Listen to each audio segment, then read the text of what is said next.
Evening all, I'm in Santa's fireplace, I'm on fire. Oh dear. It's all good, isn't it? It's all good. All good in the hood. Evening all, how are we doing? I was a couple of minutes late there. I got my head stuck in the schematic for this radio and totally lost track of time, but I'm here at last.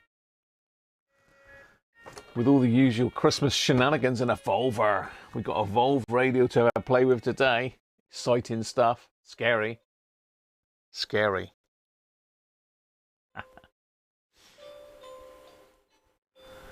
So we've got quite a few people in. We've got quite a few in here. So let's have a look through. I think we had Video Monkey up front, I think, but he's jumped off the top. We got Jay in. Hi Jay. Spanky might be late. We got some stuff fresh in from Spanky as well to look at. Dom's in. Hi Dom. Chris. Hi Chris. Mac Vision. Hi Mac. Michael Hyde. Phil Taylor. Benji. David Tagg. Nick Petronics. Colin's in. Colin thinks he's got one of these as well. He probably is the same Colin. Timothy Can. Hi Timothy. David Tagg, yeah, 1955. I think someone's put that in further down. Hi, Anthony Carter. Mark J. Evening, Mark. Harvey's in. Hi, Harvey.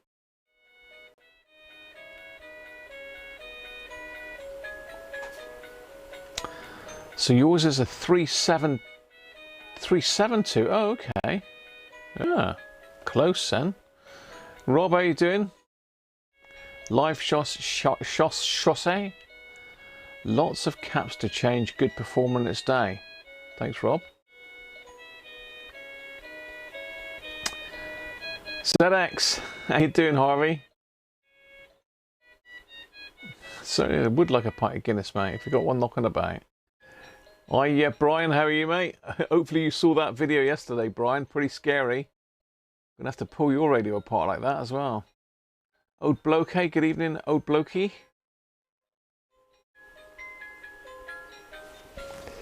Multi's in, hi Multi, hi Rob Cross, Patrick Jones, hi Patrick. Les is in, hi Les. Doug's in. Day 9, I know. 9 days in, it doesn't feel like we've done anything yet. David said it was released in June 1955 and the price was £18, 8 shillings and 7 pence plus purchase tax. Benji's not been weighed. Rob's in, Rob Tiveridge, hi Rob. Chris loves the opening sequence. Jess, hi to you and Jason, mate. Simon's World just made it. Well done, mate. Andy Beck, hi Andy. Ben Humphreys. Scary Kenneth, wasn't it? Or Brian even. Steve, how you doing, mate?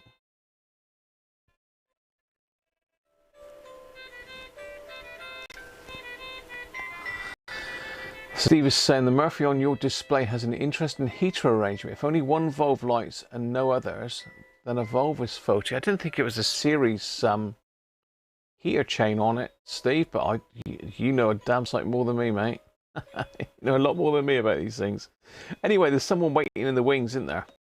As always, someone's waiting in the wings to find out what the hell's going on, because he don't know what's going on, old Penguila. All he knows is he's guarding a shed load of beer. What have you got for us then, Penguin? What have you got, mate? Have we got number 9? Where's number 9 gone? Where's number 9? Oh, number 9 is up. It's up in amongst my Frankenstein's R600 with all the leads hanging down. There's number 9. Oh, hello. Have we got anything in number 9? Excuse me a minute, Penguin. I'm gonna have to step in. Oh, we have. That looks a familiar one. Ah, yes. Shepherd Neame 1968. 1698 even. Didn't know they made beer back then.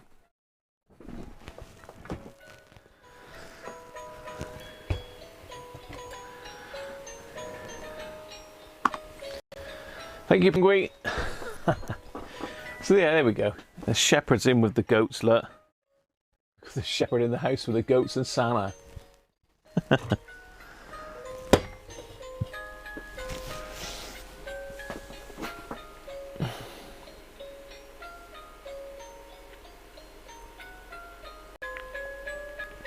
Afternoon, Bjorn, how are you?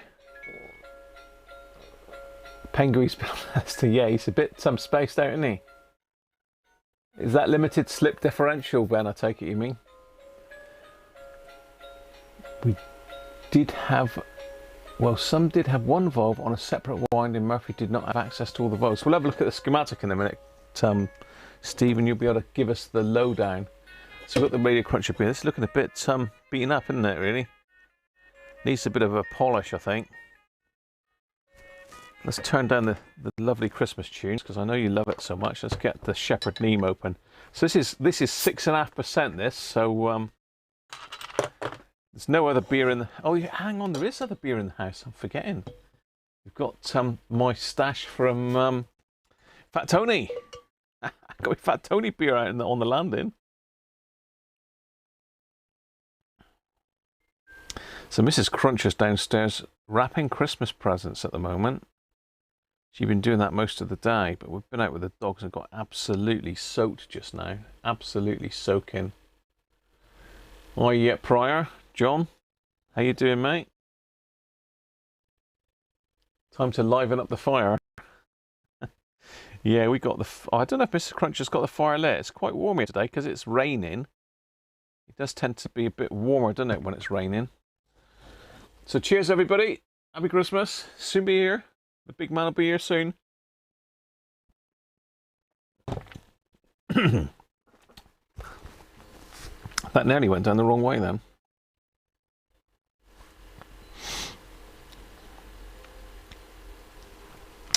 That nearly went down the wrong way.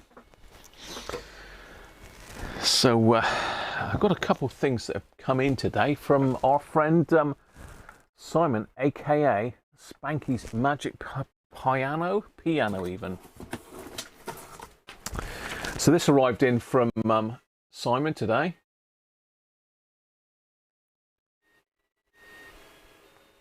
Very good of him.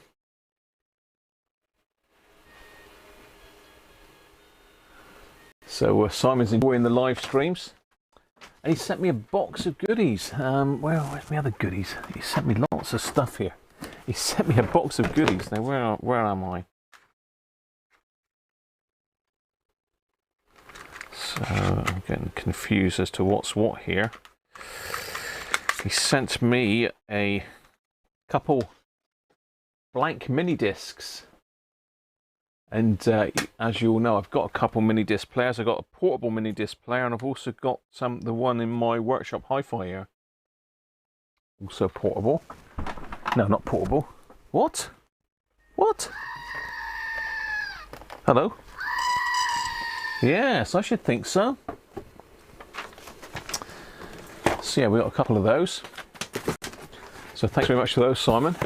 And he also knows that I like the old tapey tapes. So we've got a couple brand new in wrapper tapes.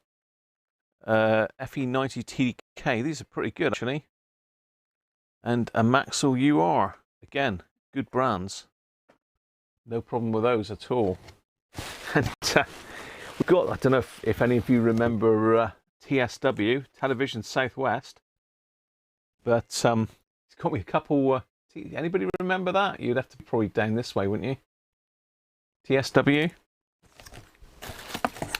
There's a couple TSW stickers for me that for the Southwest. You'll have to look. You'll have to look at that backwards. Look. Stick it in mirror vision. You'll be fine. So he's got me a couple of those, and he's also put me in something which is very, very nice. And I've not seen one of these before. He's put me in one of these.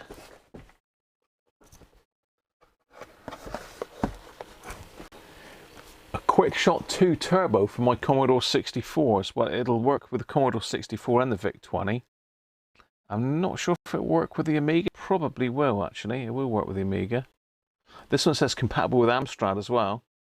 And if you've watched Simon's latest video, that's Spanky's Magic Piano, he's got a very nice Amstrad computer on there that I've never seen before. That's apparently compatible with Mega Drive, so I'll really be interested to see if he gets that going.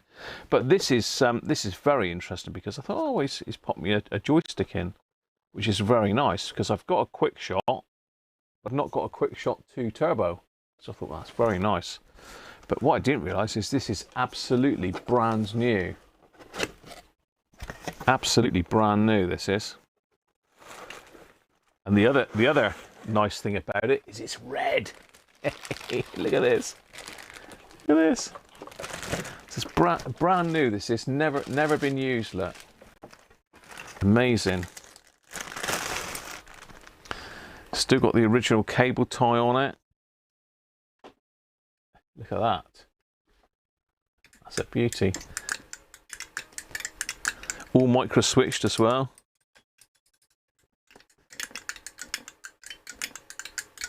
Listen to that go. So that will be getting put into use down on my gaming desk. And we have got, over the Christmas period, we've got a Commodore 64 to look at. So, well, it's my original bread bin one that I've never powered up. So this one will be good if we can get it going. If we can get it going. Because the older bread bin ones were a little bit more problematic than the 64Cs, the newer ones. So Simon, thank you very much for that, mate. Very, very kind gift, that. Thank you very much. You guys are spoiling me, aren't you, this year? Absolutely spoiling me this year. Let me just catch up then. So I think we've missed a few people. And Multi's saying 1968 is a nice beer. You've got a few in the cupboard. Nice one, Multi.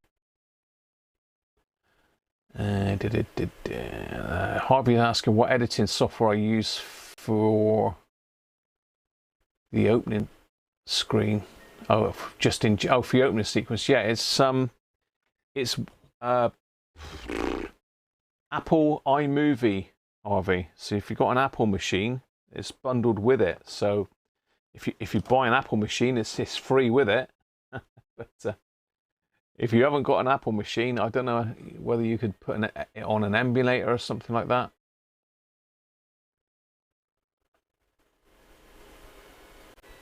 Has she given permission to put a Radio 4 down there?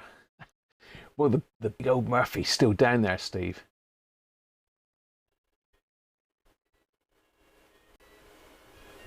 Happy Christmas to you as well, Derek.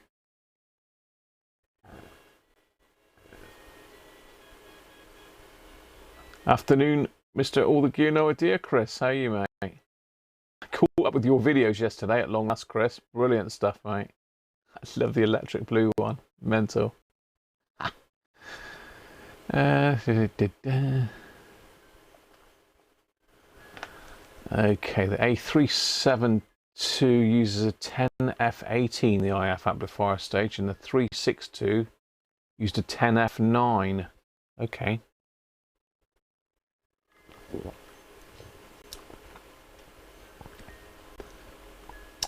You like the cheaper Type 0 ones. Type 0? It's alright if you just play them on a normal sort of cassette player. If you play them on a hi-fi, you might notice a Type 0, Steve. Nick used to be able to receive TSW. I've got my reindeer. I think I've had this one on already, actually, but it's quite a comfy one, this. And Chris had a couple of the quick shots. They were nice joysticks. The later ones, like that one, have got the proper micro switches in them. Some of the older ones had leaf things in them that weren't great, and they used to break.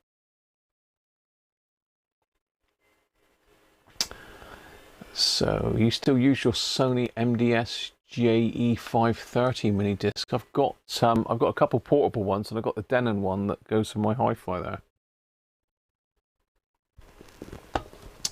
The problem is with all this kit, all of this plugged in, I've got no spare plugs to plug my mini disc player and my cassette deck in. So, but then saying that, this week I've not been able to do hardly anything. Mrs. Cruncher's home our last week off this week, so we've been getting lots of stuff done. Oh, Blokey, West TV, yeah. Gus Honeybun. Gus Honeybun's birthdays. Yeah.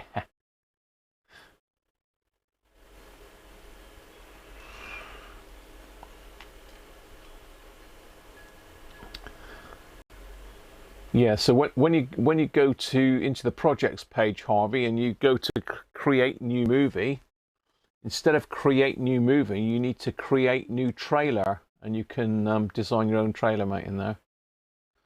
Dom uses Windows Movie Maker. Never used that one, Dom. I've got Windows on this one. It keeps trying to get to upgrade to Windows 11, but I'm still staying clear of it for a minute. Yeah, that battery eliminator, I definitely think you need to have a go at getting that working, Chris. I expect you already have been having a tinker with it. TSW was Television Southwest multi. Reviewing the Betamax collection. I've got a stash of those up in the loft, I think, Chris. You know, we'll have to do swapsies, mate. George got me a massive, great lot of cassettes. VHS cassettes from an auction. It had a complete James Bond collection in it. It had all the Fawlty Towers movies, a load of others, and it had half a box full of, shall we say, adult movies. So they're up in the loft. Mrs. Cruncher was going to take them to the boot sale.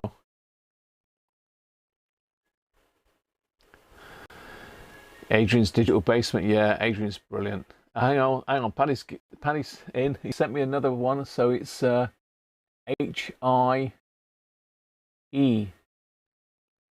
H-I-E, is that right, Paddy, this time? Am I right this time? Never owned a mini disc, but you sold a few. No worries, Harvey.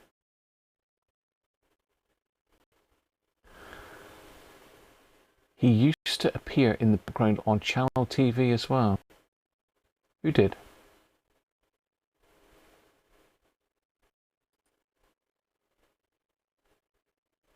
Robert!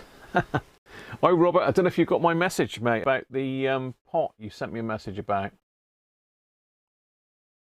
Hang on, Paddy's doing another one. H-I-A.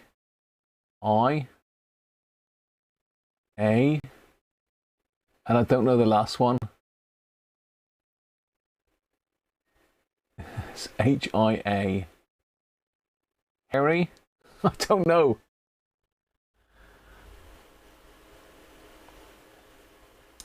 You only kept a few. What? A few? Okay, I'm not really with you there, are we? But yeah, this is the pot that you need. This is the pot that you need, Robert. And I have put the part number for you in the message that you left me. But I'll stick it on the camera here now for you. We'll have a quick look. I did pull out the service manual as well. So Robert was asking about a new pot for his Autocrat RP33. And I looked it up, it's VR1 in the schematic, which is over here. Just about get it in with all my beer and everything. It's VR1 there. And it's according to the manual here, I haven't pulled mine out because I can't find it, but it's 5K apparently. So this is your closest one you're going to get to it, which is 4.7K. And that part number there is an RS part number. So if you search that part number in RS, you will find it. Stick it on the overhead camera.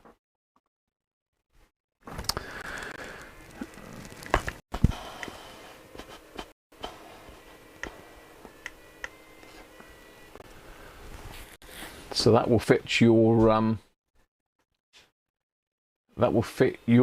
Autocrat there, Robert.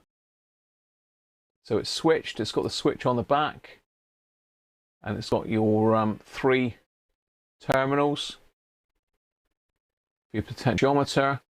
The only thing is you'll need to mount it slightly offset in the chassis, otherwise you'll I mean, it doesn't really matter. It depends how nice you want it. You're going to have to cut the shaft down to length. It's only plastics that are easily cuttable. But yeah, there you go. Hopefully that's helped you, Robert. That's Robert Head, I think, isn't it? Got too many Roberts in. Hang on, Paul's giving me some other. No, I've not done all of those yet. I can see an H and an E on the end. The trouble is it's so small on the screen, I can't believe see it. I don't know if I can make it any bigger. No, I can't. Something E, something H, E, something. I can't. I haven't done them all yet, Paul. Theo's in. Hi, Theo. Betamax tapes. Okay.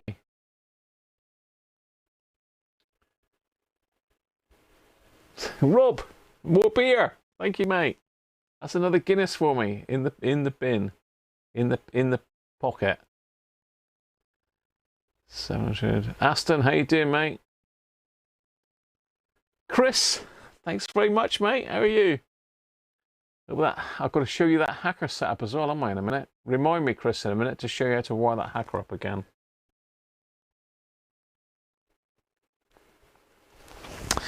So there you go.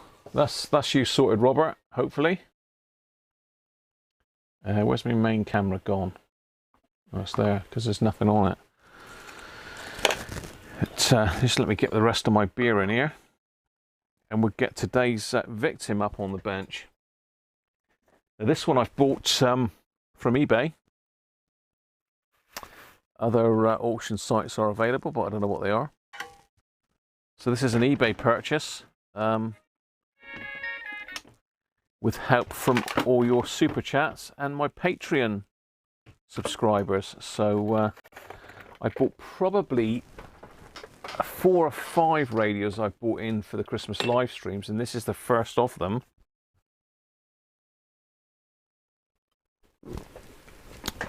So without further ado, let me zoom the camera out a bit and we'll get them up on the bench.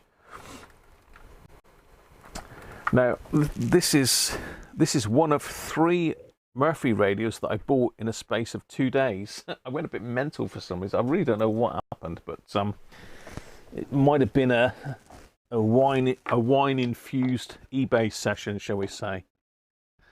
But, you know, we all do it. We all do it. Well, those of us that drink, that is.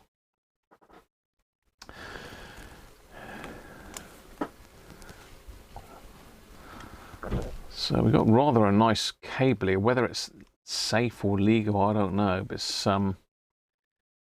it's a sort of twisted cable with a cloth covering. Do you reckon that's safe?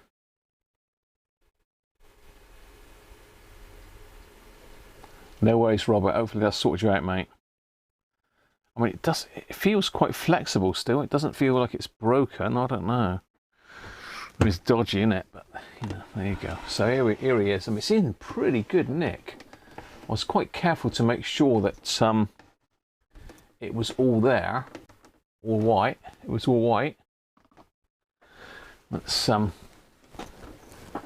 just get it in the camera shot a bit better. It's got a silver front, which the camera doesn't like. There he is. It's got quite a nice plastic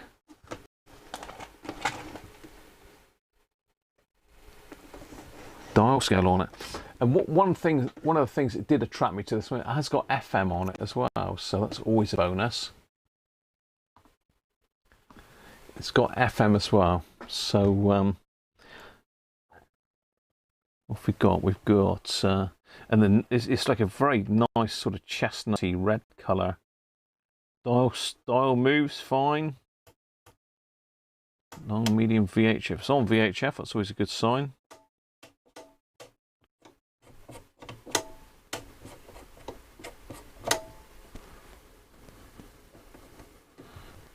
I mean, that's rubbing against the plastic front there, so I might need a little felt washer in behind that one.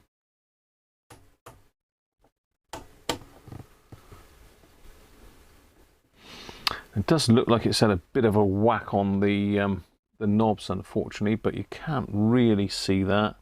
That's probably happened in transit. I expect it's got whacked like that, and a couple of the tops of the knobs have broken off inside. I don't think that's too much of an issue. I just like this front piece. It looks really, really classy, and it's got the scroll work on the top. I'm not sure what this is. Anybody know what this little thing here is on top? Any ideas? Yeah, this goes up to 100. I think there's a lot of radios that go up to 100. Some go up to 101. There's a lot go up to 104.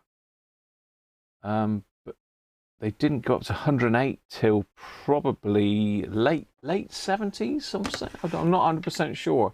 Derek, towards getting a Paddy radio to go with a Murphy. Thank you, mate. Excellent. So I've not explored this at all. So you're seeing this with me live as I'm seeing it. I've not done any explorations on it at all. So the back panel looks fine. I mean, it's got a lovely Bakelite cabinet in very good nick. You know, it's fairly shiny as it is. A few scratch bits. We got this Vhf Aerial. I think this is, if it's plugged in, it's internal area. If you unplug it, it's external, maybe. I'm not 100% sure. I assume it's got to be plugged in like that to use the internal aerial, or the other way around. It would be the other way around, wouldn't it? Of course it is. So it should be plugged in there. It's Murphy's Law, as Chris said earlier. Yeah, so it should be plugged in like that, I think, for normal use, but we'll need to take that out anyway. Probably to get the back off. There's a cut in the back panel there. I don't know if this is the original power lead or not.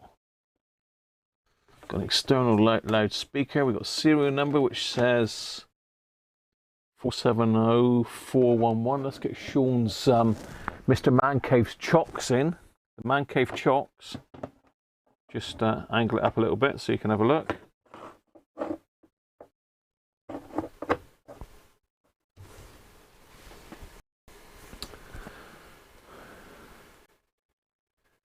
It is a dial light. Okay, Colin. Interesting. The 1970s are up to 108 in Europe earlier, though, yeah. Check the plug. Yeah, what do you mean to see what type of wiring it is? I suspect it's probably rubber, is it? Wubber? Is it wubber? Is it a wubber plug? Spanky, you are late. We've just shown everybody what you sent me, mate. Thank you very much for that. So we've got a nice 13 amp fuse in there. We've got the old school wiring. The old school wiring colours. Black, red and green with a nice whopping great 13 ampere in there. So I wonder if that wire probably is going to be all right, you know. Got an earth as well, which is always good.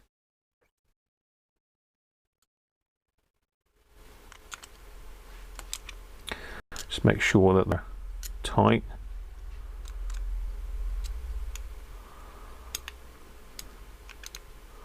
Let's get rid of that fuse. I don't know if we're going to be in a stage to fire this up today. You never know. If we crack on with it, we might be.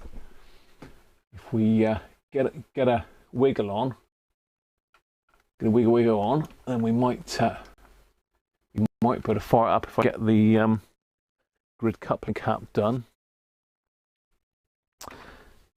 And maybe the smoothing filter cap. Right, what am I looking for? Fuse.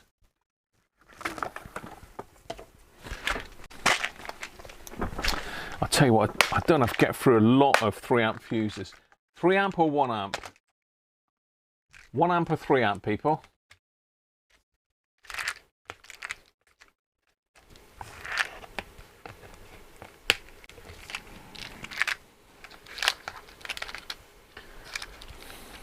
I've got both. Mind you, to be honest, I've got a breaker in my Variac anyway.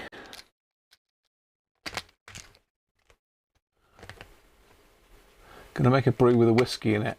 Yeah, good idea. Yeah, I think 1 amp. It should work fine on 1 amp.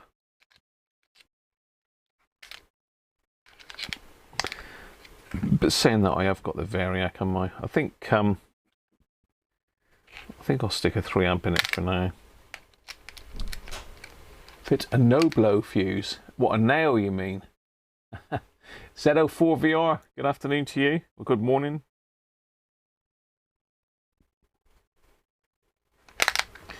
We'll stick a 3 amp in it because I'm going to have the lamp limiter in line anyway.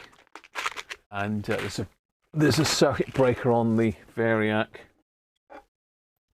So stick a 3 amp in there for now. We're going to, I mean, it's not a legal plug anyway. So we're going to need to, I need to get shares in the company that makes them blimmin' Bakelite plugs because they cost a fortune, but they really do look nice on these old radios. And I want to stick one on the German radio as well. I've had no feedback on what radio you wanted to see next, so I've just chosen it myself today. You had your chances. You had your chance. Right, anyway, that's that. Let's get the back panel off and have a look inside then.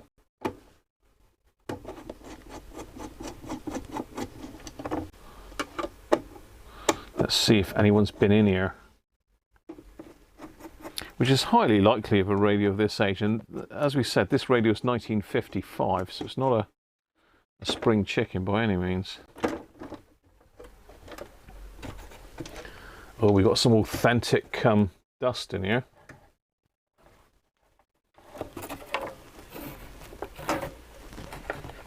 See why someone slitted this now. Don't like that really. Yeah, so someone's cut a slit in the back, look, so you don't have to take the plug off. I'd rather take the plug off every time really than damage the back panel like that. But yeah, it's because I'm a fussy git. Just going to pop these screws back in here for now. Oh, we've got a bit of paper sat in there. What's all that about? We've got a bit of paper in there. As I say, this was an eBay purchase. I'll look up in a minute what I actually paid for this unit. I don't think it was a massive amount. So this is our... What on earth is this?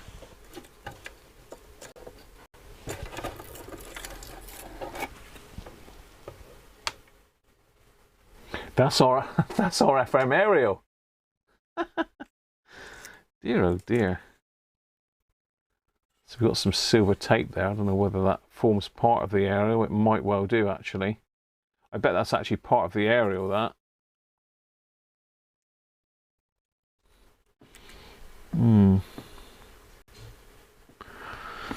So yeah, we got the dial lamp up the front. Got a fuse there. Let's get you in a bit closer. It looks all there. It's full of white fibers. There, that would be a turn up for the books, wouldn't it? Let's just get rid of me a minute and I'll get you in a bit closer.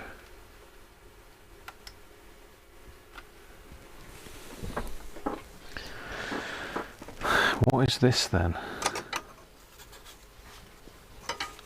It's very dusty, whatever it is. Oh wow, look at that. Huh. How about that? A £1 broadcast receiving license. Mental. December 1959, look, new. Someone in 10 Queens Avenue, Seaton in Workington. That's a shame you can't make out the date on the stamp there, really. But it's obviously December 1959, so that's a fair few years ago. That's a very nice thing to have, isn't it? That's brilliant.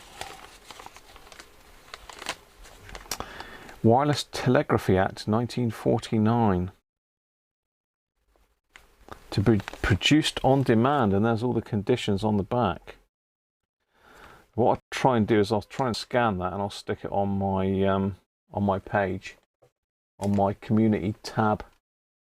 I'll give that a scan and send that on to you all so you can have a peep. Right, I've got lots of bits. So this is the FM antenna. I'm assuming that coil is linking these two bits of metal film together to make the antenna. I don't know. I could stick it on the antenna analyzer. Actually, that would be a laugh, wouldn't it? See what it's resonant on. Right. Let me get some. It's pretty mank. It's pretty manky. But these radios, these old Murphys, are made extremely well. There's little plugs there for the IF transformers, is it? Huh. Attention to detail. This unit is fully sealed. Do not remove the plugs unless absolutely essential. I've just removed one. Oh no. What are we going to do? Yeah, thanks, old blokey. It's nice, isn't it? Radio license.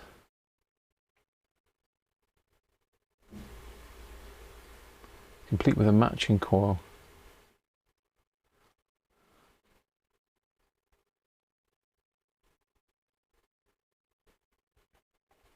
Bit before your time, Benji. Before mine as well, mate.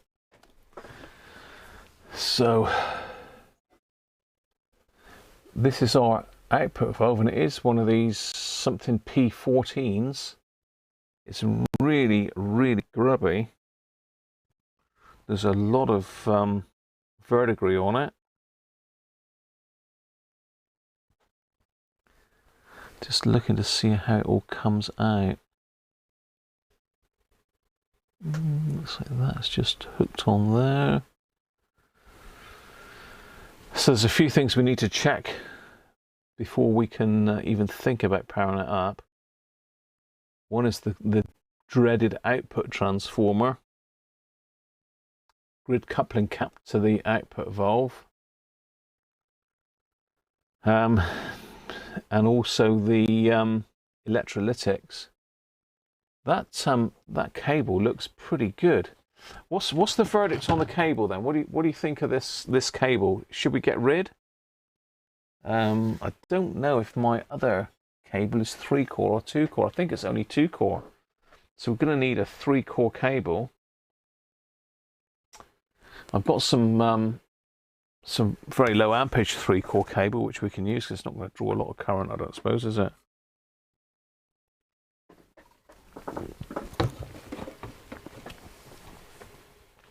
What are those glass bits? I don't know. It's in it these weird transistor things. I know it. Is it Christmas lights? Because I know sometimes when you plug these in, they got little lights on them.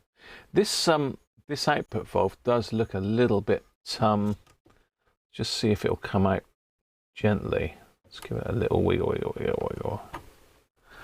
This does look like it might be a little bit cloudy. That would be a bit of a disaster, wouldn't it? Let's just get a little.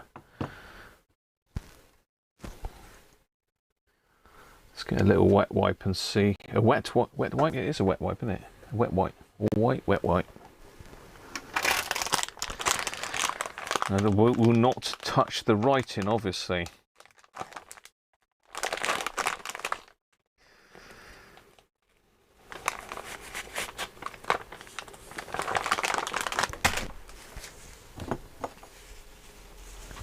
So this is a 10P14. I don't know whether the mistiness is just a dirty glass. This is what I'm trying to find out. I think it is actually. I think we might be okay. Again, I've got plenty of valve testers here, but none that work. Well, I say that the high-speed valve tester might work, but it's too scary to plug in, really. It's a scary monster thing, it is.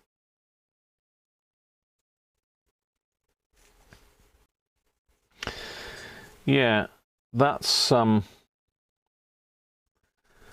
looking okay. It's very clear. There's no what do you call that silver stuff in it? Getter or something like that. I don't know. As I say, I learn a little bit more about valve radios every time. I'm only sort of pulling your leg, really, but it's got a little bit down there, so maybe it's just a different design of valve. So yeah, that's a bit dusty to say the least. So I think that valve probably is okay, which is a relief. But I did have a look earlier, and I have actually got one of those, believe it or not. It's quite a rare valve. Let's just give there's a little bit of a wipe. So we've got an EABC80. We've got another one in the back there, which I should have probably pulled out. Oh God, these are these ones with a little pip in them. This is a Mazda, which used very strange numbers, and this looks like a U404. This one looks like it's had a bit of heat up it.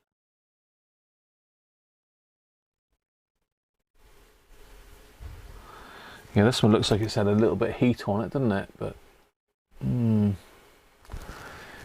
is that the old got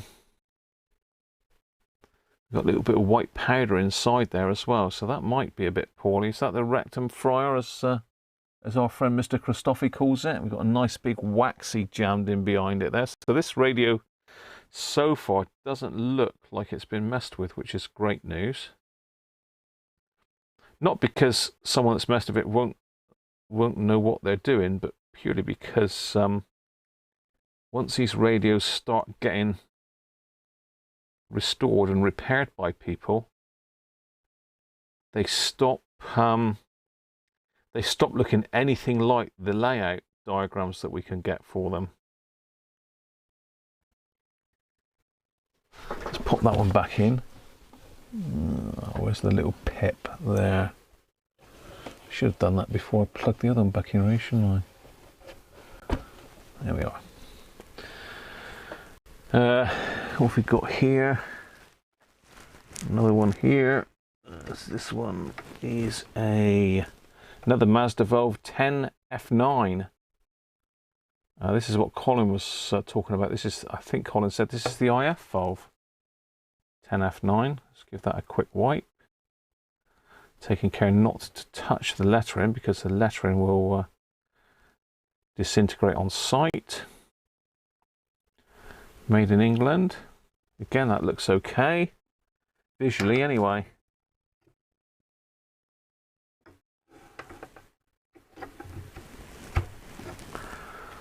And we've got another one over here. Of course, we've got the FM valve on the side there, which probably need to take a chassis out to get at that one. Let's just pull this one.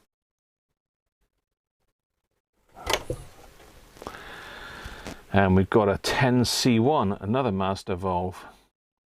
They did have their own numbering system, didn't they, which was a bit different.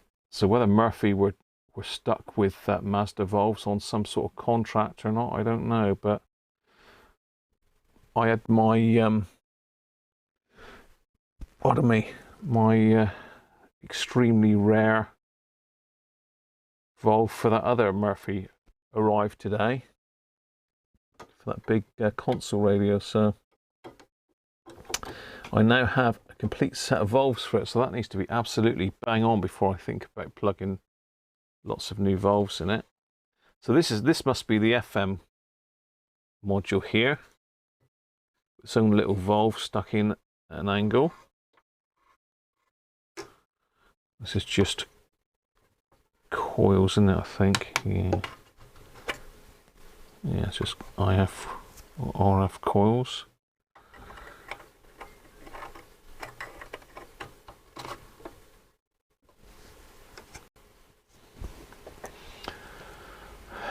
Weren't LEDs massive back in the 50s? Right, okay, let me catch up with the text, because I haven't I've been missing out. What are we? Last bit.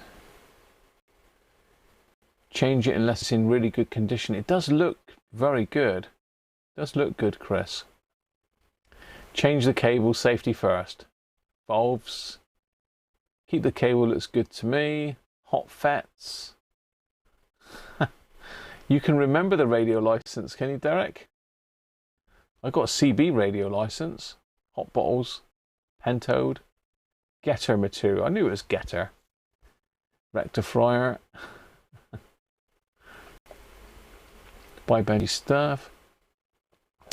The radio only license was abolished on the 1st of February 71 when it's £1, 5 shillings and no pence.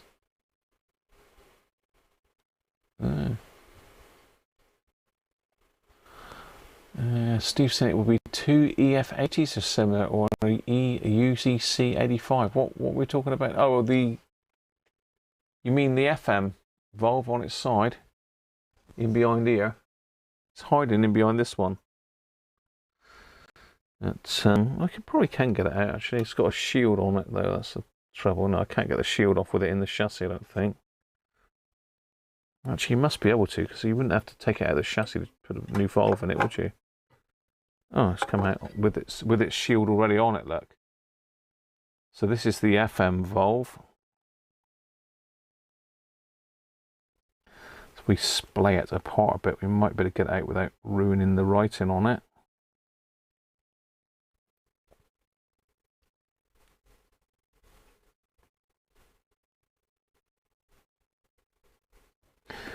Can I get it apart?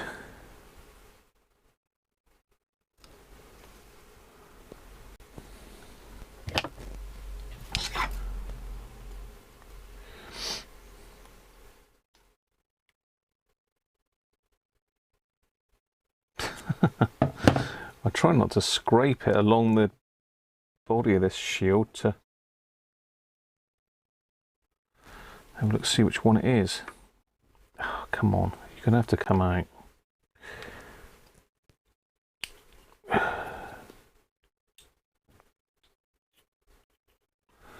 Okay, this is a Marconi UCC85. There you go, Steve. I think that's what you said, wasn't it? Yeah, UCC85.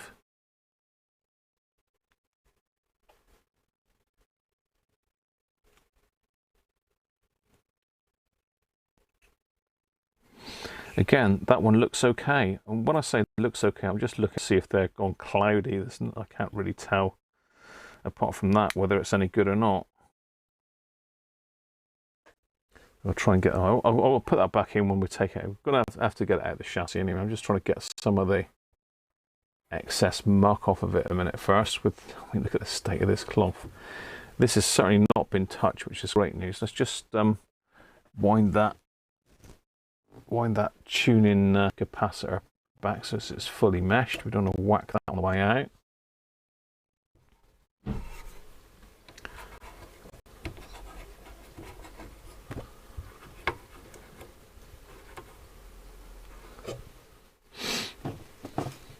This is definitely going to have to go out the back garden for a bit of a blow off, I think, because it's pretty bad, pretty dusty. Dusty. Right, okay. Out of getting out. They're usually okay, but not the most reliable valve in the world. I don't know if I've got any of those or not. Possibly I have, Steve. I don't know. I've got quite a lot of valves I've accumulated now.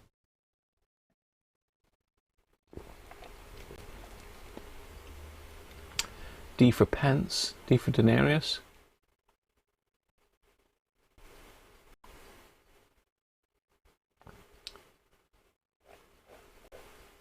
Where's the Spidey? He's probably in there somewhere. 6 to a tanner. Well, if you look at I did a little bit of research earlier, and we've got a few bits here. So let's get rid of me. Go to our screen cap, cube in, so you should be able to see this. Hopefully, let me just make sure we're on. Yes, we are. So it says it's 1955. 362 valve table radio, AC mains, long wave and FM or UHF, two-tone Bakelite with silver trim. There's various pictures here of it. I take it you can zoom in on these. Pretty much the same as mine, isn't it? Nothing different there that I can see.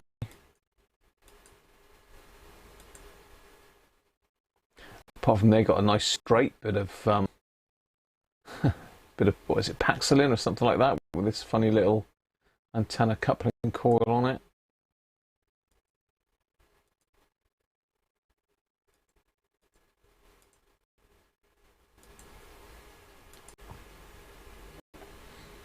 Okay, and just a bit further down it talks about it there. This is manufactured in 1955, even 6 valve rectifier. A receiver? What the? What? Hang on, where's the goats? Come on. So I should think so. So according to this, including purchase tax, it was £23 back in 1955.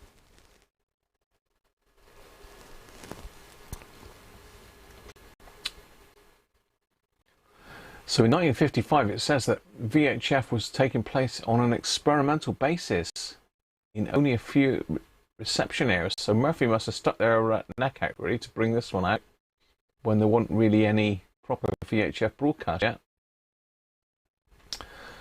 FM dipole for local sockets, sockets on the rear stations, even sockets on the rear for external loudspeaker and aerial and earth connections. So it's £23 back then, and the average working wage in 1955 was £6.12. So it was this radio was a month's wages.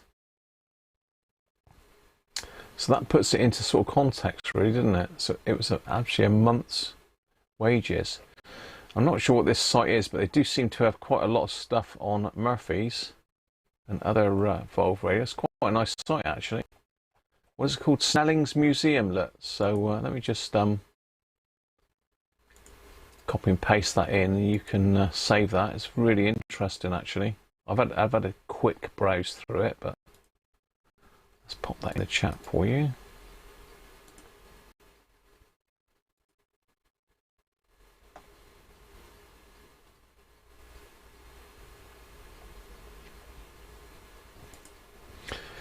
So yeah, interesting stuff, and this is a schematic. I've got that zoomed in. Let's just zoom it back out again. As Steve was saying about the heater chain in it, let's just have a look at that. Then that's over here. So yeah, it does actually look like it's. Is it though? Yeah, you are right, Steve. As was suspected. We go across to the heater chain here. You can see that we've got 1, 2, 3 of them are paralleled, but 2 of them are in series. So if V6 or V5 heater goes open circuit, filament, then the rest of the set won't work. So you're quite right, Steve. Steve is the man. And what's this? V4? Is that a separate heater for V? Oh, okay, yeah. Bizarre.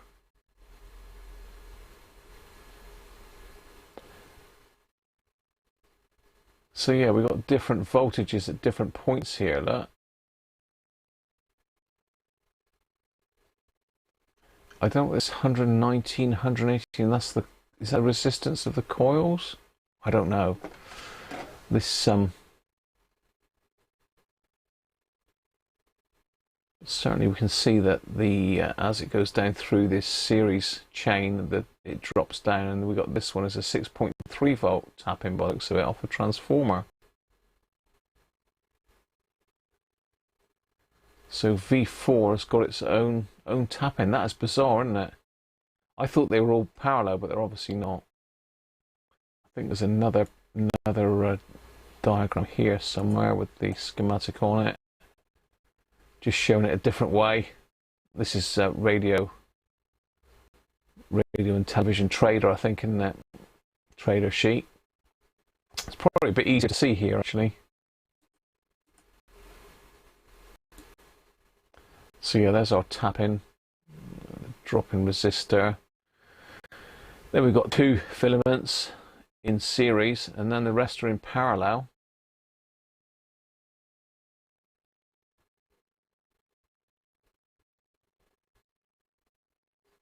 In fact, I think the other schematic's probably easier to follow. I do like the trader sheets, mind you. They do explain things very well. It's also got a fuse here, and I think there's a fusible link here as well somewhere, according to this other one. According to this, there's a heat fuse here, as well as this other fuse. So there's our output transformer. So we should have, it's got a center tap, so we should have looks like 11.8 ohms on the top half and 500 ohms on the on the bottom half. So we should be able to check that. We should be able to check the speaker tap-ins by going across the external speaker.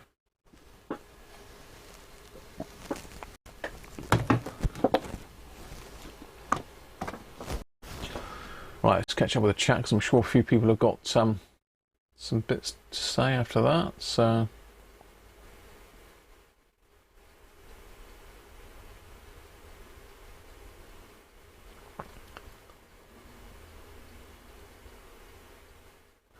yeah, Chris, you were just talking about the wiring up the hacker to a power supply. I think someone did explain it to you yesterday, but I don't know if you still want to see it. So it's good. Hi, Phil Tube.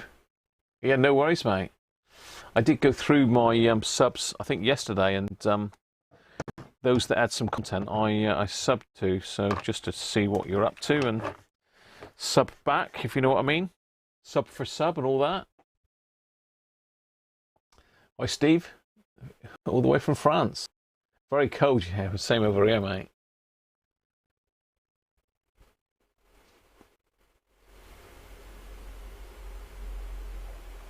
You grew up in the town where they were made, did you, Steve? Well, say, it looks like this one originally came from Seaton, Workington. 10 Queens Avenue, Seaton, Workington. So I'm tempted to look that up on Ancestry later and see if I can find this chap back in where. I'll have to look. I'm trying to think what the latest censuses are. I've got an account with Ancestry because I'm into all that sort of stuff as well. So we need to get this thing out of the chassis, I think, don't we? And have a look underneath. And as I say, I don't very much doubt whether we're going to have enough time, really, but we might get to a stage where we can put some power on it. I don't know. As I say, ideally we want to change that cable, but I'm just trying to see whether my brown cloth covered cable is 3-core, 2-core. I think it's 2-core, you know. and I can't get to it at the moment really. Well, I can try. Let me just try. Let's see if it is 2-core, 3-core. That's the other stuff. That's that. So there's my brown cable, but it is sadly only 2-core, so no good. I bought it in for the DAC 90s actually, so that's what it was for.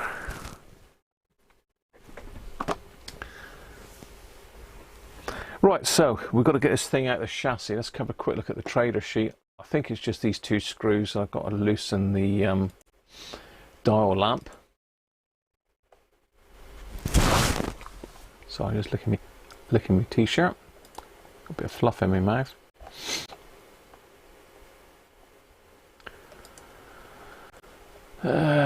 Circuit description, circuit alignment, FM alignment. It's not going to tell me, is it, how to get it out of the chassis? Of course it's not. It doesn't want me to take it out.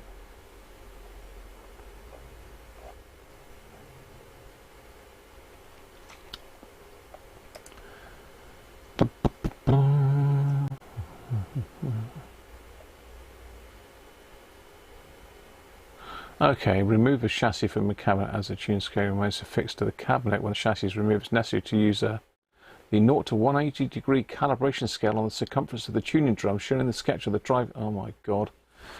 It is necessary to use the 0 to 180 degree calibration scale on the circumference of the tuning drum shown in the sketch of the tuning drive system in column 5, with the gang at maximum.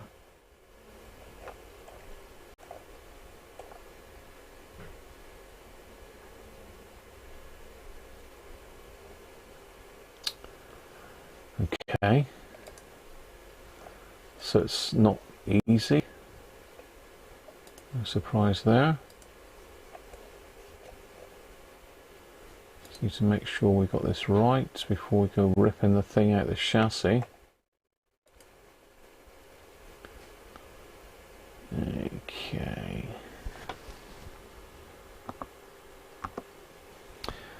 So it's saying something about this. Indicator's got to line up with a 0 mark. I'm not sure what all that's about. I'm sure that's to do with the okay, I see, because I've got to leave the dial pointer in place by the looks of it. So I've got to unhook that. That's going to be scary. Oh no. No.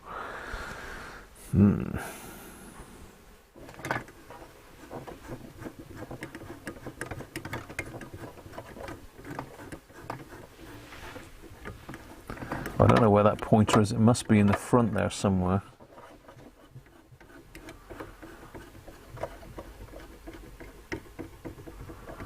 All I know is fully meshed, it's there. So I'm going to mark that. You can't see what I'm doing because I've got the other camera on, but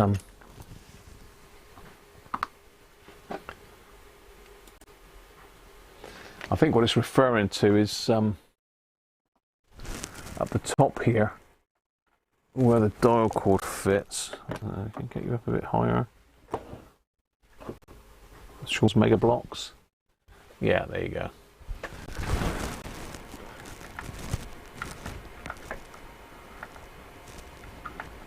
So obviously if we just yanked the chassis out, then that dial cord would go bing and off the face of the planet. So I think what we'll do is we'll try and mark it very carefully.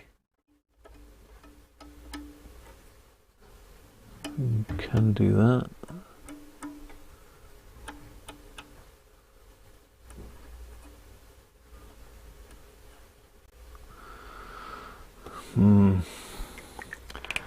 That's going to be a bit scary, so we've got to get that off.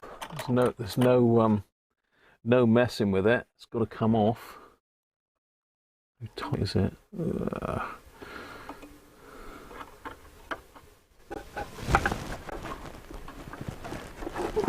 Don't tell me you've crimped them in as well. Look crimped in. No, no, no, no, no. I don't like dial cords. Don't, no, no.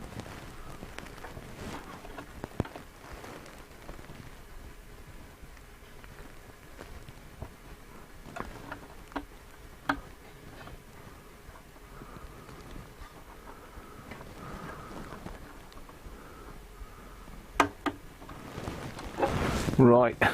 Hey, that's pretty scary. It's definitely not a 2-hour job, Simon, but you know, it's going to be a lot more than 2 hours. It's going to run into a couple videos, isn't it? It's definitely going to run into tomorrow and potentially Saturday as well. So there's no rush. We don't need to rush these things. There's plenty of time. Father Christmas ain't coming yet. So it looks like we've got a screw there.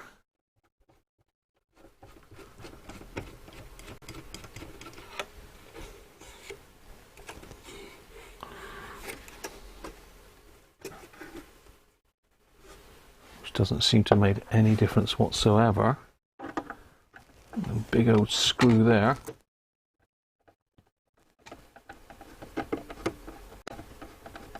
"15 caps? Flipping heck. Scary Dom, innit? Will he, won't he? Let's get a bit of a tin going for this. Little tub for the screws. Put those two in there. No, they can stay up there. No.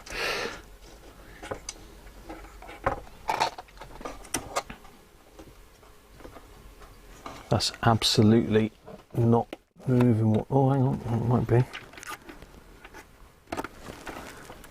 Okay, it seems to want to move. That's I'm sure we've got to pull the knobs off.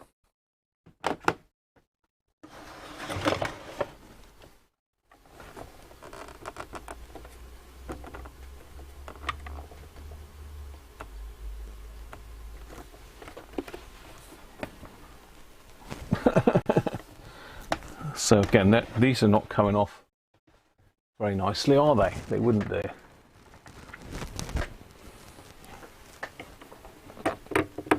That one is. So it's left its insert behind. Or someone's made up an insert for it, I'm not sure which. There's a bit of plastic there as well, came with that. A little felt pad. So they beat me to it, didn't they?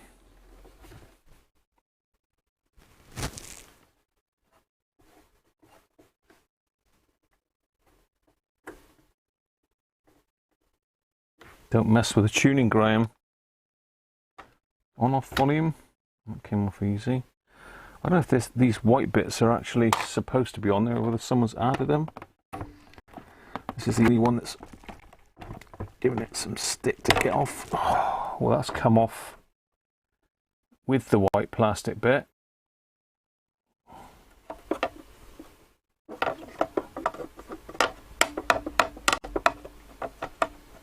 It's just held in by the...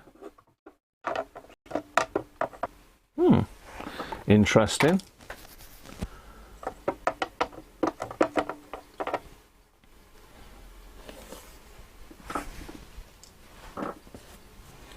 Oh, these white bits, they're like sort of shims. Oh well, had to come off. There's no getting away from it.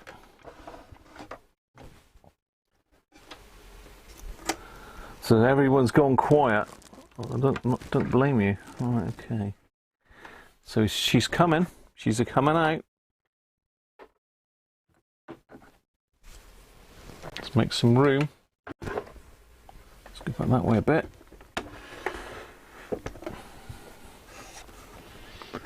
I'm going to sort that dial lamp out in a second, but it looks like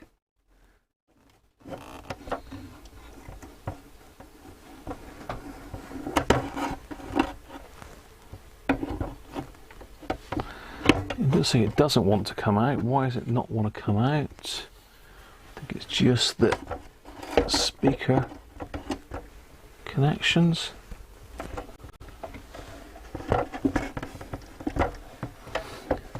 Yeah, they haven't left you a lot of slack here. This is speaker connection is really tight on it for some reason. That's a bit tight of them, isn't it?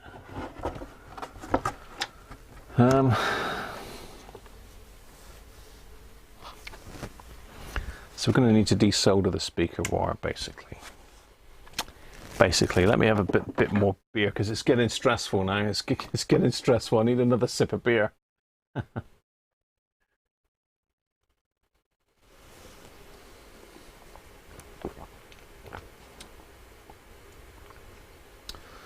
So it was a New Zealand-made version of the Murphys which didn't have the FM band, had AM and 2 shortwave bands. I very nearly did the other Murphy because that's similar to what you're saying. It's got shortwave and medium wave, long wave on it.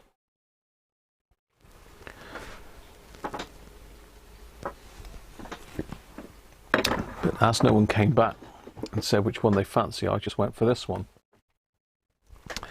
Let me just take a picture of which way around those wires go in there. So we get the white is the positive. We think white is to the left.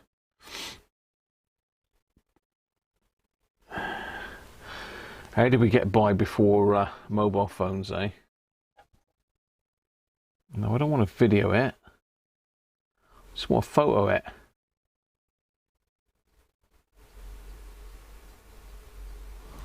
Okay. Let's see if I can do this without pinging off the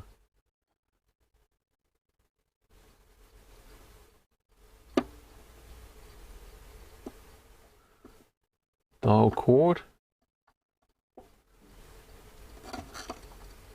That's that one. And the other one, let's put a bit of strain on that.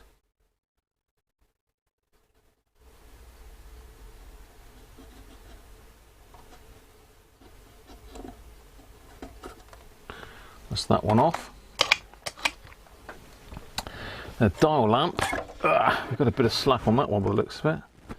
We've got one of these dust bunnies with an attached fingernail as well by the looks of it. It's quite nice. That'll be up for auction soon. Okay, looks like that just pushes over to one side. Hooks up over the top. There we are.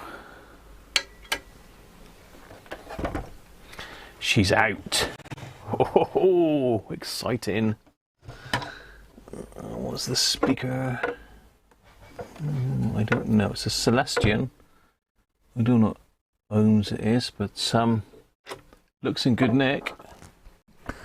Right, I'm just going to get rid of this case out of the way. He says, spinning right the way around.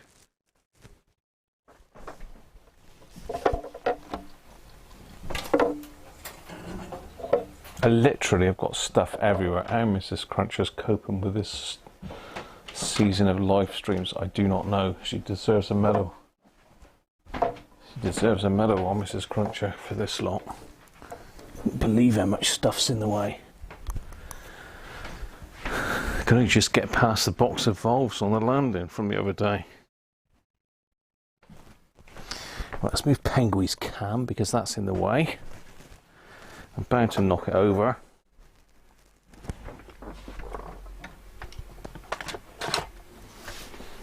Right, back in the room.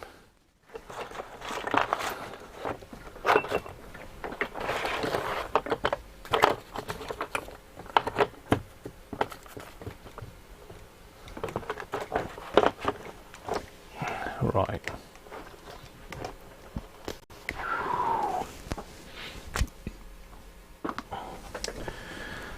Okay, let's have a look then. What this plastic sleeve things are on it, but it almost looks like they've adapted this radio to take different size knobs. So I'm going to have to glue all that back together before I put it back together, or it's not going to fit back properly. Right, let's have a look then. Let's go around this way. That is nasty. Look at this. We've got a waxy in underneath here somewhere. This is probably across the mains, I expect, because this is, I think this is the rectifier valve down here. Ooh, it's greasy, and let's say we've got a serial number down there. Can't quite see what it says. Something.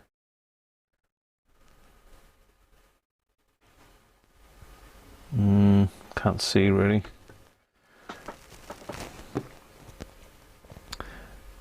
I mean, we've got 593873 written there. It doesn't look like that's the same as the number there.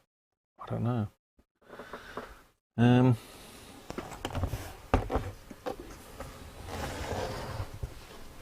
Oh, this is the little indicator they were on about here. Let's get you in a bit closer.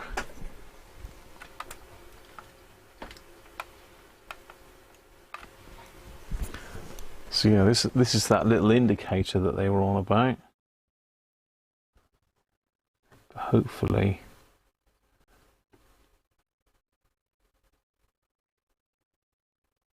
if we keep it in the same position, we should be fine. Bulb. I wonder if the bulb is working. I don't know.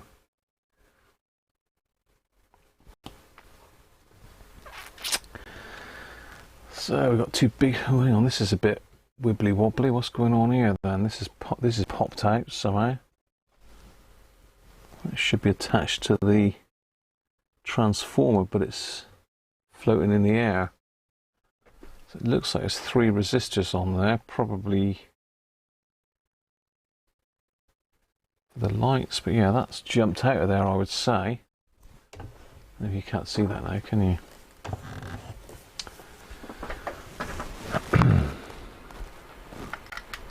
So I'm looking at this this area here with these resistors. They're on like a plate, but the plate has come away from the top of the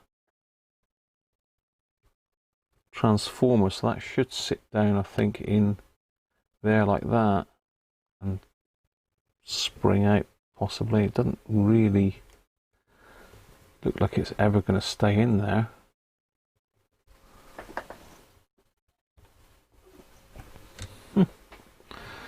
Unusual, but I suppose nice for servicing purposes. But yeah, it almost looks like there should be something to just lock that in place. There's a tab at the back, but nothing at the front to hold it in position. Oh well, not the end of the world. No, let me have a think. Where are we? So that's our. So the output transformer must be underneath. So let's stick him on his bottom and have a look. This is not been touched. Well, that's great news. That's good news. Okay, so we've got our chassis out. Let's have a little look-see.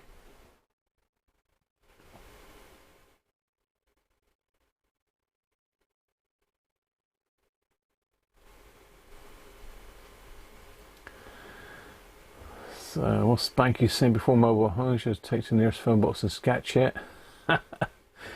No aerial tuner. Stop you from zapping yourself. Insulation because it's a live chassis. Is it a live chassis? Welcome back, Steve. It has got a transformer, but it's a live chassis as well, is it?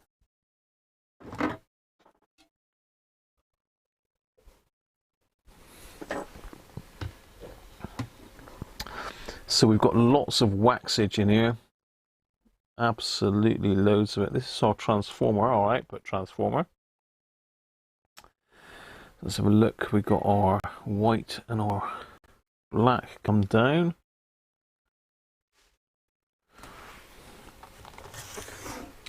I need to make myself up one of them jigs ready to hold the chassis. Stop it bashing the hell out the valves, don't I? So I'm going to look to see where those two wires are. So black and so black is just to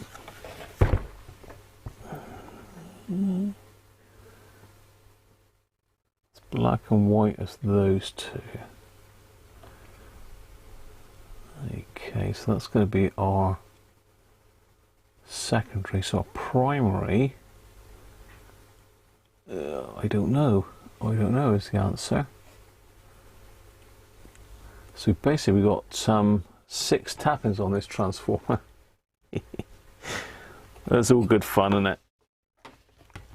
Let's get us back on the bench and let's zoom down in here. Zoom down to the business end. This is what we want to check first, because if this is then we're in trouble. This is our output transformer. There's 6 connections to it for some reason. I think we've got a resistor there. That might be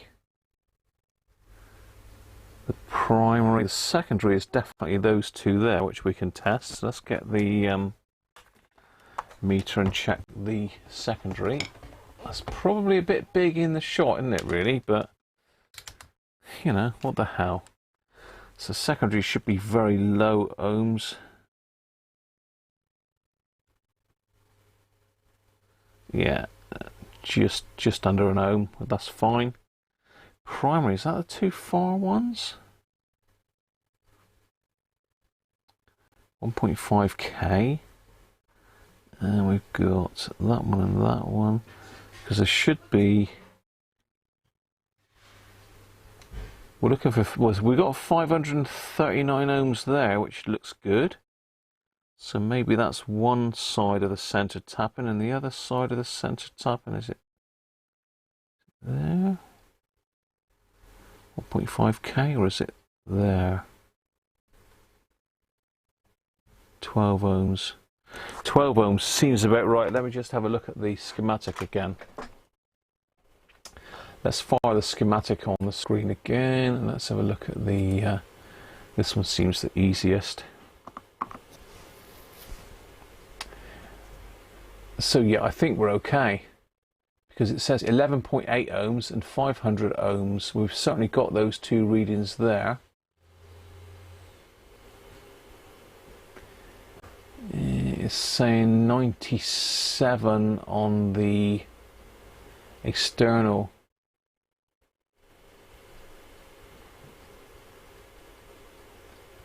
Loudspeaker, I think, or is that 0.97? I don't know. Let me have a quick look at the other one.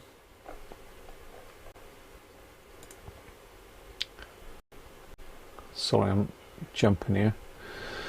Yeah. So loudspeaker says 23 there. So C is our transformer coils. Yes, it's not given a value for C, so it's means it's very low resistance. So 11.8 and 500, and we have got that pretty much. Pardon me.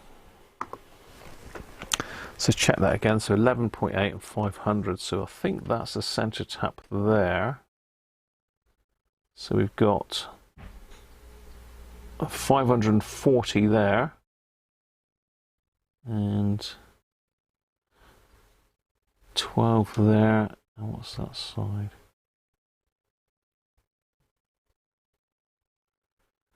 Yeah, that's the ground. This is one tap in. And get decent. So we got around about. Just need to find a fresh bit of wire. Let's try that. So 12.7, that's pretty close. And the other tapping is 540. So I think that output transformer is good. I think that's good. It's all good. That's brilliant news. So at long last, we haven't got a knackered output transformer. It's a first. It's a first for me.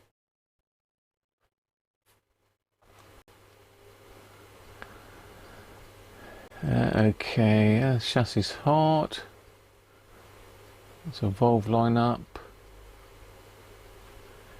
You're speculating, old blokey. You speculate away, mate. You speculate away. It's going to take a while, Spanky. Don't you worry about that. Exactly. We have got an earth wire, haven't we? So, Phil says, a great learning channel if you're all into this. You're learning with me, Phil, because I'm not an expert on this by any means. How much RAM has it got? I don't know. I could ram it with the car, potentially. I could potentially ram it with a car, Ben. Gerard, how you doing, mate? It does need replacing. Okay, fair enough. It's fabric-covered, twisted cable that will be covered in rubber insulation, which will undoubtedly have perished by now. Also, the little round thing at the top might be a tuning magic eye. I would think that's something to do with the dial light, Gerard. Thanks for that, Colin. An auto transformer. Okay, yeah. An earth wire not connected to chassis will cause RCD trips if you connect it to chassis, I think. Afternoon, Yaz. How are you? Can't connect chassis to earth or trip will blow. Right, okay. So, I mean, it probably is the original. It doesn't look like rubber cable. It's I would say it's not rubber cable, this, people, because if you can see in here, let me get my camera out of the way. Looking underneath here, this is the cables coming out of the mains. Coming out of the mains plug. Let's get you up a little bit, and over here. Okay, there's our cable here, and this is not rubber at all. I'm quite happy that that's not rubber. And with the earth wire, it only goes down to the connection on the back. It is linked in with a load of other cables. Let's have a look. It's linked into the transformer. Linked across and across. Yeah, it looks like the earth connection is just used for the connections on the back by the looks of it. Not sure why, I don't know. But yeah, if you look at the earth connection, this comes, the green wire there that you can see comes down to that terminal there. This one, it's got other wires connected to it. It's got this purpley coloured wire which comes up to the mains transformer, I believe. Is it that one? Yes, that one there. Yeah, that comes up to the transformer. And we've got another wire goes off here. And that goes over to another tapping on the back, which is, what's that? That's antenna ground, I think. Oh no, that's loudspeaker. That's a loudspeaker negative. Hang on, no it's not.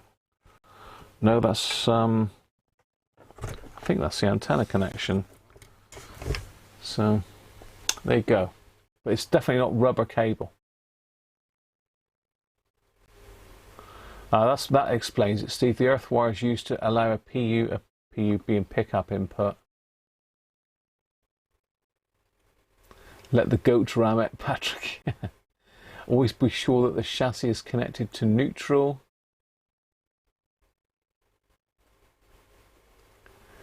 Got a nice Linnet Larson 583 on the way. Linnet Larson, never heard of that, Jeff. I've heard of the Dynatron Linnet, but so I don't think this cable's overly crazy. It's got a weird rubber. What do you call that? It's like some sort of ancient grommet. Stop it pulling. It's quite a clever idea, actually, that, because it's a tapered rubber bung, really. Wire passes through the centre of it, but it has been sort of able to rub on the chassis. That's the only problem. It's not the greatest, is it? Be careful I don't knacker the valves up here. So we've got a few issues over this side. Obviously we've got this massive great smooth filter cap.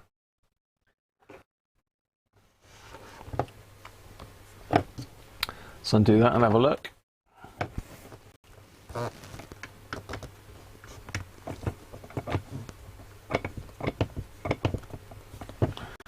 Typical, it's nuts. Turn in. It's not going to rotate us out, is it?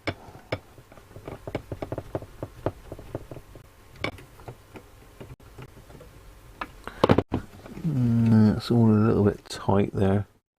I think to take that out.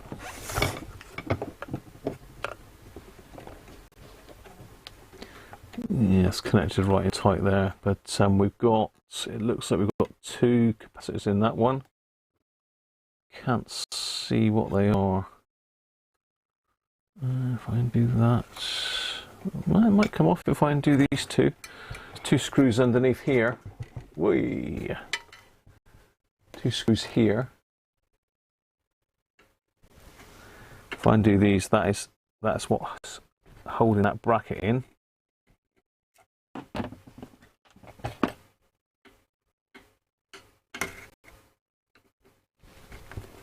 It's ripe for a bit of tag stripping, that, isn't it?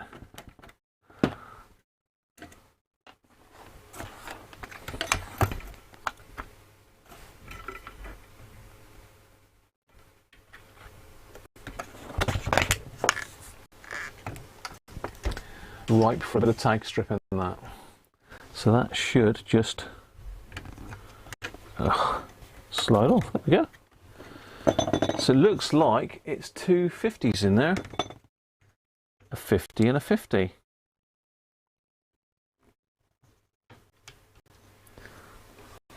So let's make sure there's no electric in them still.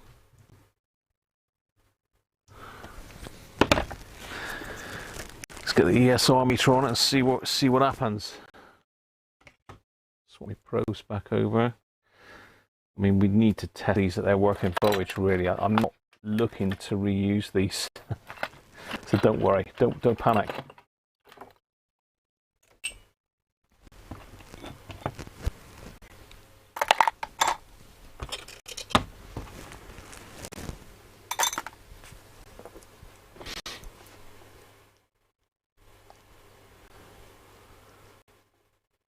Yeah, thanks, Blokey.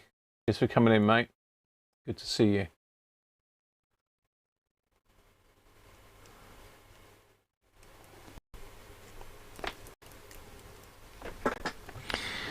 And let's have a look at these caps then in here, see what we've got, see what's on. I assume that the black one is the negative, and the other two colours.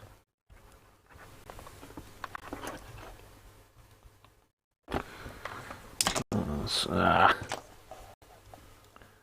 not liking that. Let's see if I can get a better connection over here, perhaps.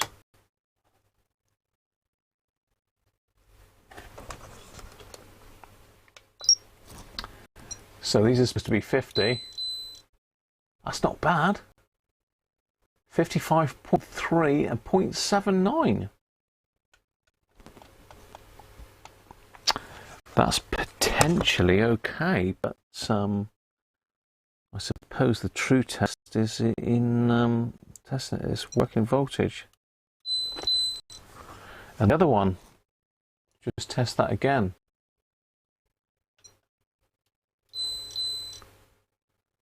That looks pretty good. Both of those look okay. Strange. So potentially that capacitor is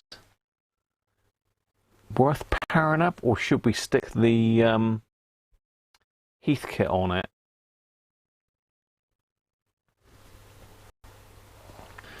What's your thoughts on that cap then?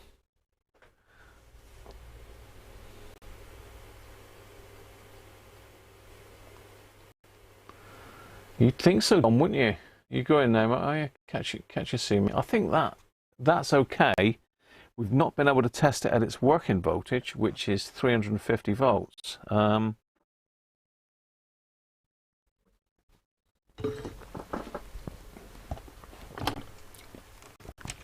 What was Andrew's lovely capacitor reformer, isn't it? So potentially at the moment, that one is okay.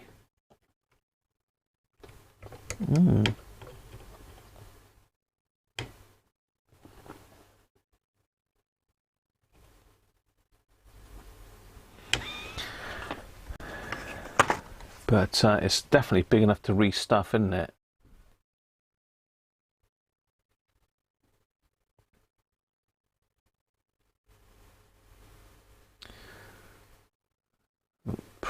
Yeah, it would be difficult to restuff properly because I'd have to cut it on the seam here, and the clamp is around the middle.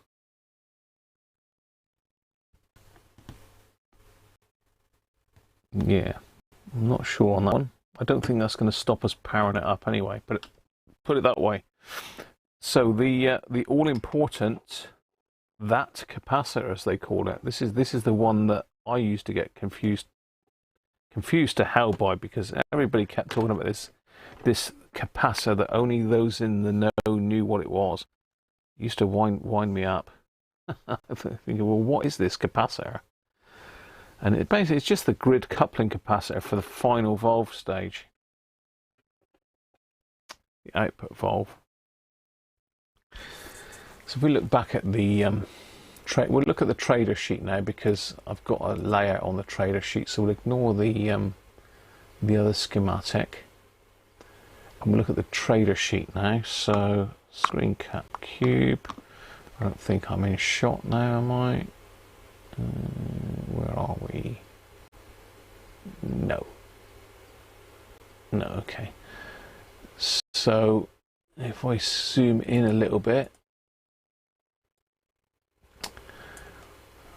this is what they refer to as that cap, this one here, because this is feeding into the grid of the output valve.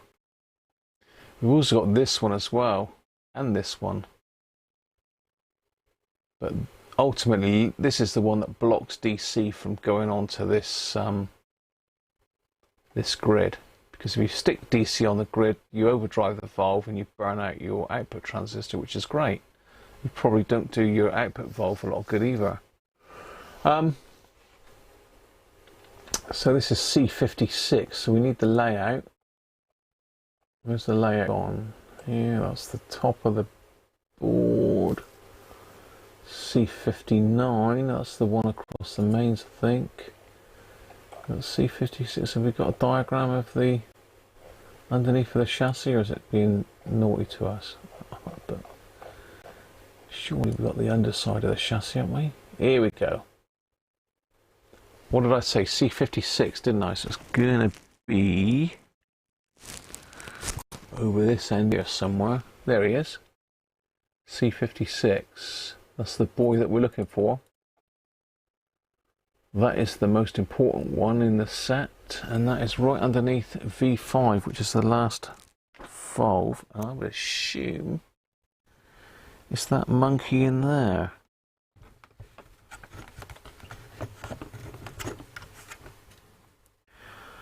Yeah, because we've got a little one on. Yeah. This is the problem. It is difficult to suss which one's which here. So we've got that one coming up there, which I think is C57. C56 there.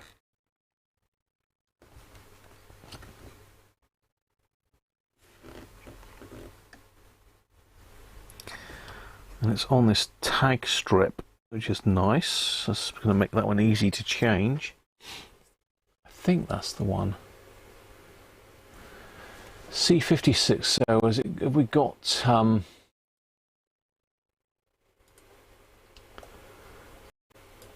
a list of components? I think that was on the first sheet, wasn't it? No.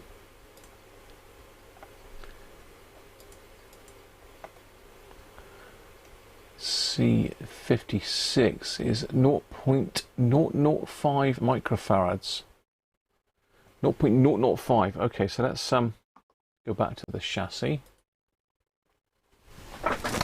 Zoom you out a bit, because I think it's this one that you can see in there. C51 and C56.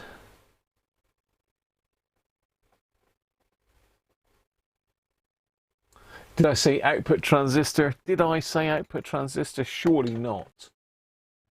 Did I? Looks like I did. Output transformer. So this, I think, is C56.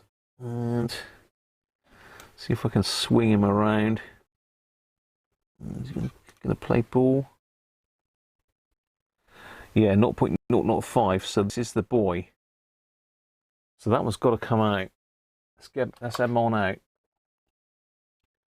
So he's across this tag strip, which is quite nice.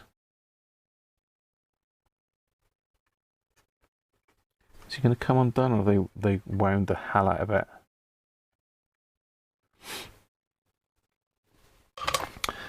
That's cutting off.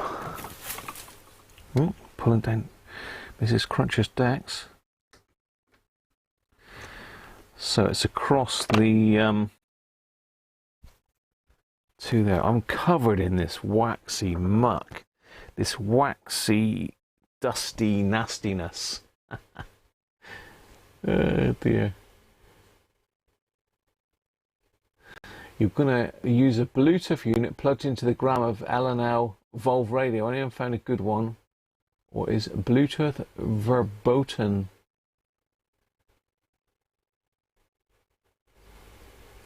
Make a note of the black ring end of the cap. So it's definitely going there. I was just getting my camera actually, Steve, to take a note of that. So you think we're going to need to connect that the same way around, do you? We're going to have to try and determine the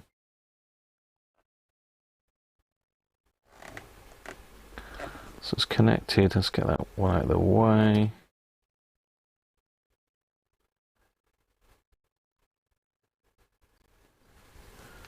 It's not that one. Let's get that out of the way as well.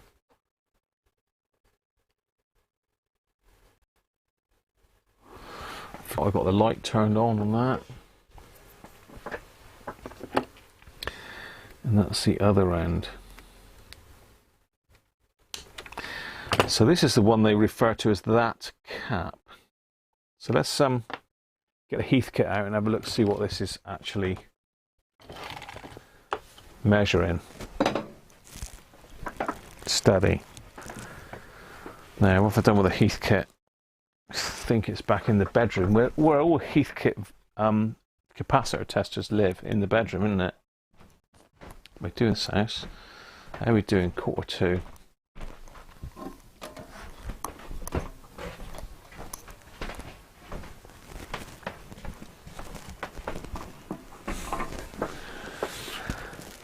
2:45. We've got time to test this cap. Then I think we're going to be out of time for today. There is one other question that I want to ask you, you knowledgeable people, that has been confusing me all day long. Well, all afternoon actually, not all day.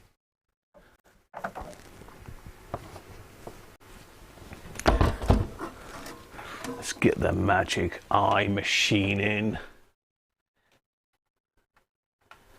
Let's have a look at the state of this cap.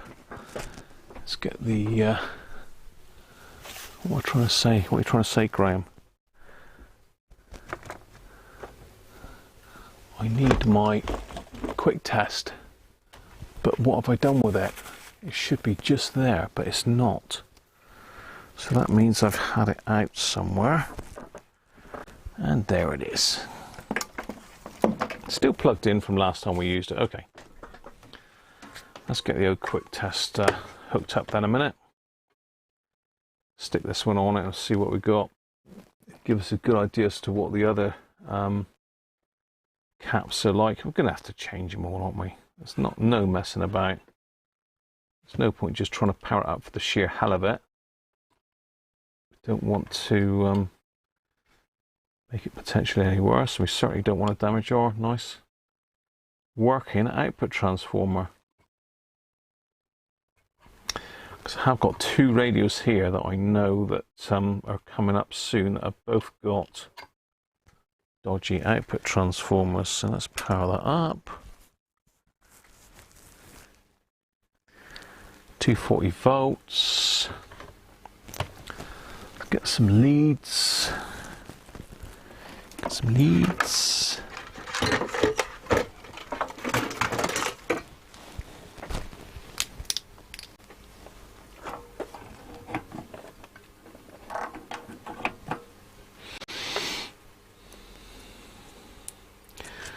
Let's get this little monster on the tester then and see what happens.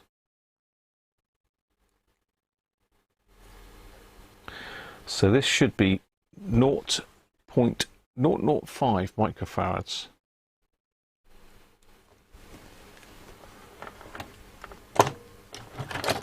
Get rid of metallic objects out of the way.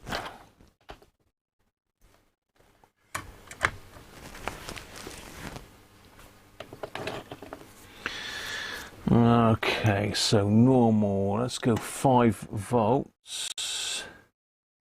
Wait for this to warm up. Let's turn that light off. Should we turn that light off as well? That's better. Let's go in a bit closer, closer.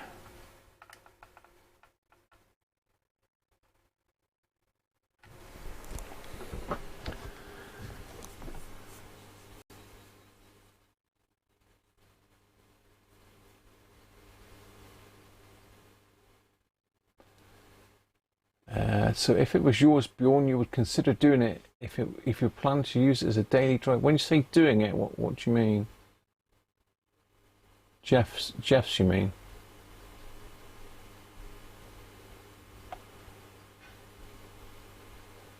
Oh, we're talking about Jeff's Bluetooth module, are we? Okay.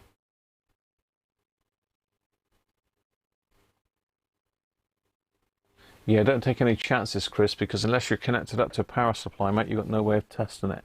So let's have a look. What scale am I on here? I need to be on this scale.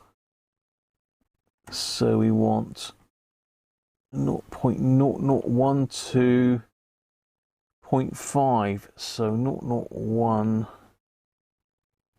to 0.5 is here. So 0.05, which is where this what this cap is supposed to be. It's 500 volt working as well. So we should see this eye opening around here. Let's go. Oh, it's opening there, very weak. And let's try the next scale down then. So that's this scale here now. So 0.05 is going to be around here. Okay, yeah, it's not far off the value. You can see the eyes opening there. So down here is 0.05. So I would say that it is probably a bit low. If we take that back to the other scale. Yeah, that's about... it's not a very good indication on that. But according to that, it's about 0.009. Somewhere around there. Strange. Yeah, that's probably about right. Right, leakage then. 5 volts. So the idea is I turn the leakage knob to leakage position, and it should close and then open back up again. So let's Just zoom back out a little bit, get the leakage thingy and that in the same shot. So if I better not get my hand anywhere near that, but if I go to leakage, this should shut and then open. And it did. So it's shut and then it's opened up straight away on 5 volts. 25 volts. Yep. Good. 150 volts. Would you believe it? We're good at 150 volts. 250 volts. Okay. A bit slower, but he is sort of opening. And at the highest rating that this will do, 450 volts. No. So it's rated voltage, it's not opening back up again. It's not bad though. So that's why we've still got a decent output transformer, because it is 250 volts. It's okay. Amazing. Can you believe it? Anybody want to buy a decent waxy? Still working. Not rated to its original rating, but it's good for 250 volts. Look.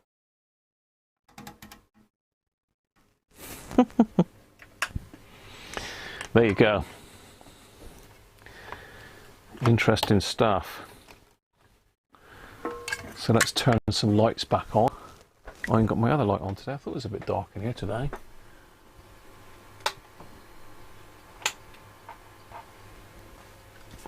It ain't that leaky, Harvey. That's what I'm trying to say, mate. It's actually not bad.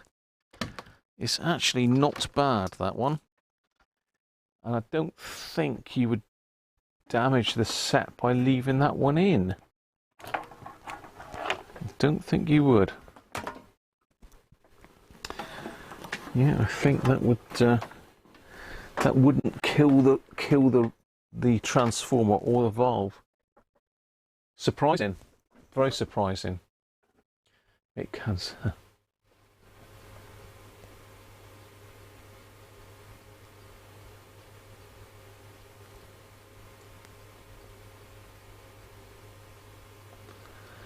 Fit a 0.047, not a 0.0047 then. It's supposed to be 0.0047, Steve, isn't it?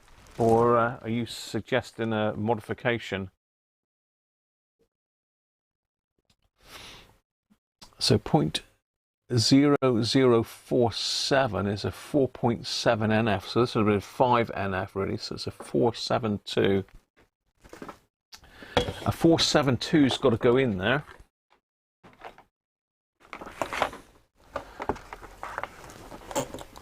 I take it that is discharged now.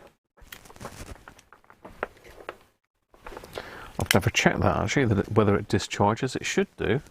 Once you put it back off the leakage, I think it's supposed to discharge, isn't it? But we'll just double check it. Let's stick my meter on volts and just put it across that cap just to see if it's got any. No, it's got less than a volt in it. So yeah, that one's sort of is discharged already.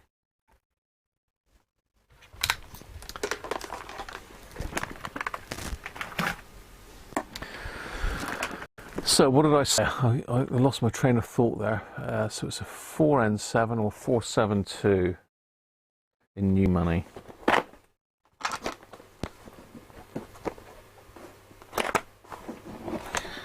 Now I did have a load of these in my shopping basket to order and I never got round to it.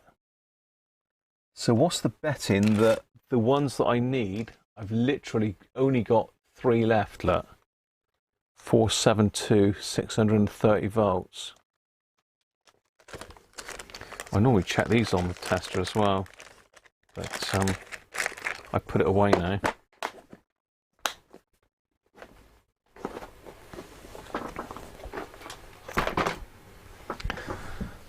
So that's the replacement for for that. Bit of a difference in size, isn't there? Get my beer can out of the way. So that one's got to go in there, across that two terminals. But we need to probably determine the do we need to determine the, what am I trying to say, the outer foil? So are we saying that this this black line here marks the outer foil on the original one? So in that case, that went to the left as we're looking at it. But that's all on this radio for today anyway, look. But we will pick it back up again tomorrow, and we'll start the recapping process. I think for now we'll keep that other one in unless we test it at its working voltage with the what am I trying to say? With the insulation tester that Chris very kindly gave me a couple of Christmases ago. We ought to test it with that, really. So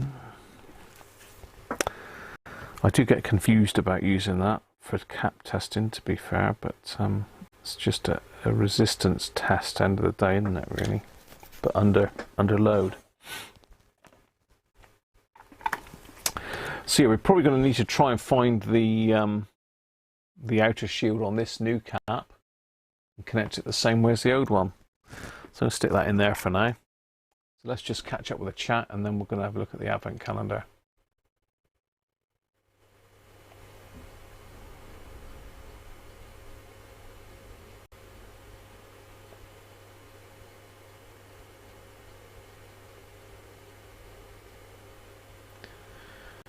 It depends on the set to me. Must be reversible. You're better with a look. Okay, yeah, sorry. Leaky. I'm just catching up. It's going to be changed. I'm not going to keep it, but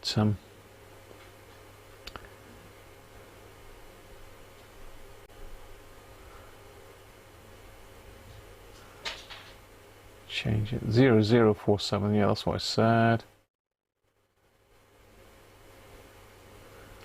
How many here have found hum inside a radio down to cap wired without the four connected to earth? Caps in the old days were so bulky they picked up noise. Not necessarily today. Good point, Theo. Very good point, mate.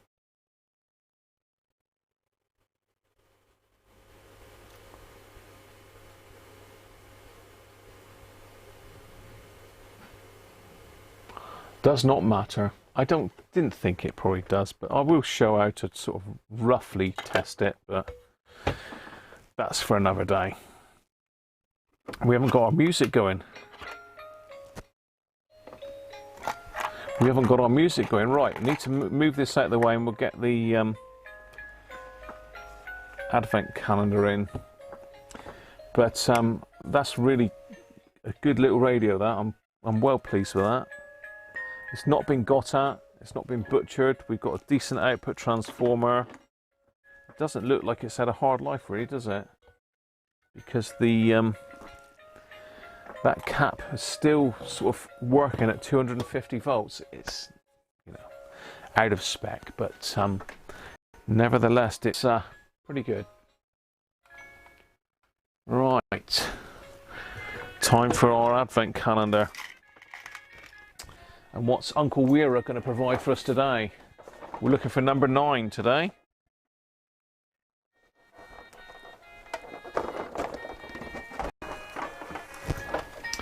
Courtesy of Mrs. Cruncher.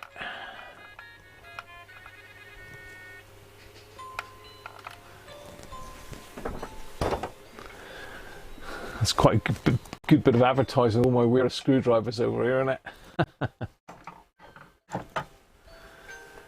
Anybody see number 9? I'm going to look. Will you spot it before I can? Oh, I've seen it. I've seen it. On Santa.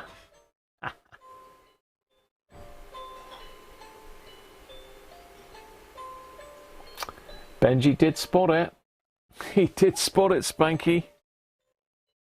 And thanks again, Simon, for sending all that lovely kit over, mate. You'll have to, unfortunately, rewind it to find out my comments on it. So number 9 is over here, look, on Santa, as Benji said. On Santa. Oh, we've got a talky talks bit, I believe. Talky talks bit.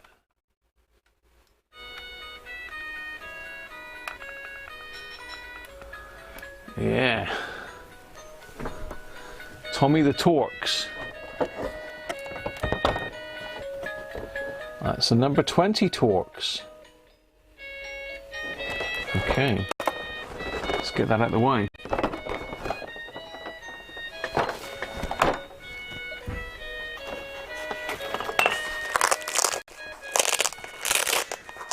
Let's flop my pouch out. Flop my pouch out. Pouch out. Pouch out. Oh, I've just dropped it. Strong stuff that beer, isn't it? It's good gear, that.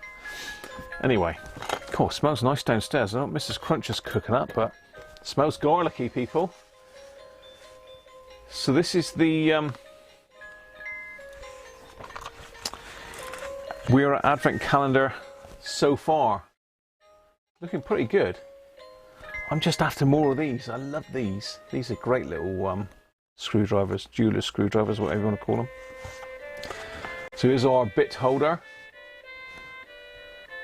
BC7 by Torsion 1. So we'll stick that one over this side. So we've got 1, 2, 3, another 4 to go in there. Let's just turn that down a bit. Another 4 to go, so we've got our bit holder and 2 so far.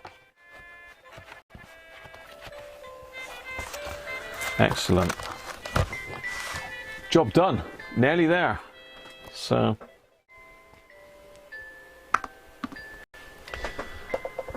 that's it for today, people.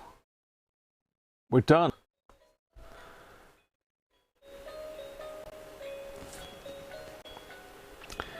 What's that, Bjorn? Going back into the background crowd and watching the hockey match on TV. We're done now, Bjorn, but thanks for joining us today, mate. Pocket. Santa's knickers. Oh dear.